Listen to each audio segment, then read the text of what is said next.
Now the deposit form, if I can find that by going to the plus button, and I can make a bank deposit.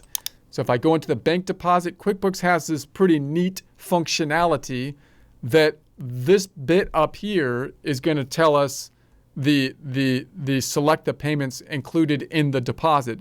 These down here would be if I'm just going to have an account. So in other words, these up here are telling me the stuff that's making up the amount that's in undeposited funds. $2,462.52 over here in undeposited funds, $2,462.52. So I can then check off these two as undeposited funds, and now the 400 is going in directly. Now let's imagine that for whatever reason we had a fee, like if it was a credit card and not cash. The credit card company said, I took $5 out, so I'm not going to deposit into your checking account $400, but rather $395.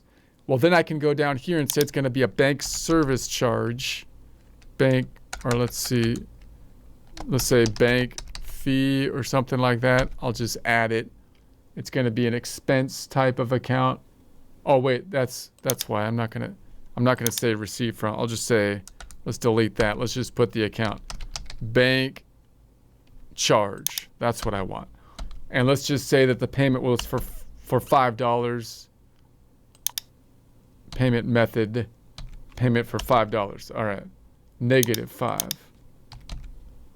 Okay, so now you can see the deposit hit in our checking account is going to be $395, and then even though we're matching this out for the 400. So what's this going to do? Deposit form we'll talk more about later, but it obviously increases the checking account. It's going to increase it by the full amount that we're reporting, $395. The other side's going to come out of undeposited funds for $400 and record a $5 fee of the $5. Let's save it and close it.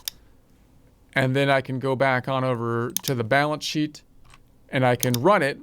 And then I go into my checking account and we can see that, what did I put on the date?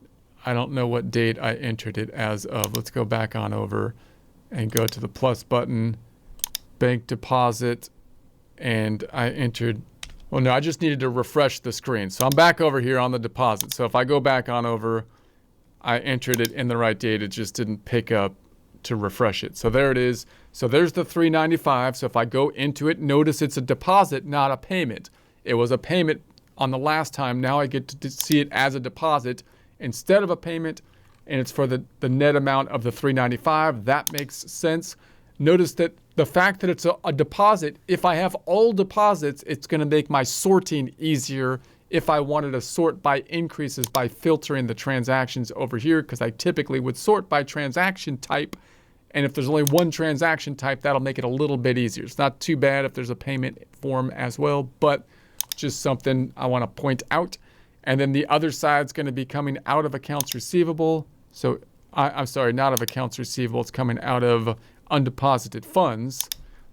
And notice when it takes it out of undeposited funds, it still ties it out nicely, meaning it didn't take 400 out. It made it one at a time so you can tick and tie them out. And when it put it into the checking account, it put it in as one lump sum so that it can tie out to what's on the bank feeds. And then I can go back on over, and then we had a charge for the profit and loss, which was going to be down here somewhere with the bank service charges, which will be that $5. Okay, one other thing to note, if I go to this first tab, I'm going to close this. I'm going to open the hand boogie. What happens with the bank account? If I go to the transactions, it's going to clear the bank.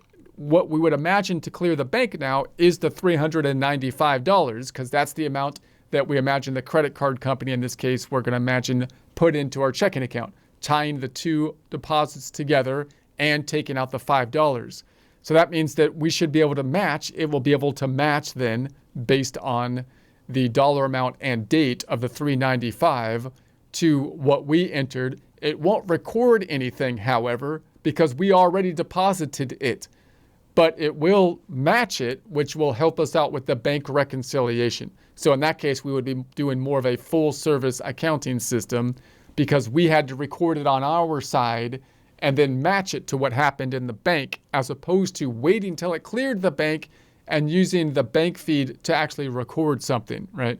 So that's going to be the general idea with the receive payment form, and the second half of the receive payment form here in our simple transaction would simply be it goes into the cash goes in here if we use the receive payment form, and then accounts receivable would go down, right? That's if we deposited with the payment form, or we have the intermediary transaction, which means we put it into undeposited funds. We get the cash, we put it into undeposited funds, and then we take it out of undeposited funds and put it into the cash account. So I won't go into that in detail here because we're running a little long on the time, but that's the general idea.